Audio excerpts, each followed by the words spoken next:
Kaya si Nanang Maria. Nanang Maria, si Tato. Sila yun. Hindi, alam mo, Per?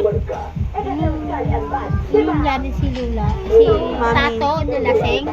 Wala nung kita ko yun. Pinagpapalo yung kamay, pinagsasampal siya.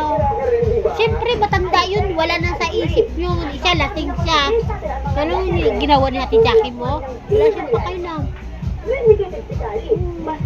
Kaya sabi ko sa isip ko, pag tumanda ako, kaya ba mayayari sa akin? Kahit matigas ang ulo ko, lianin ako, makulit ako. Sila nga yun. Iba naman yung Sinasabi ko lang pinaparehas mo kasi sa... Sinasabi ko lang sa inyo yun. Kasi Hindi nga kami ganun. Kasi nakikita ko kasi ako nag-aalaga.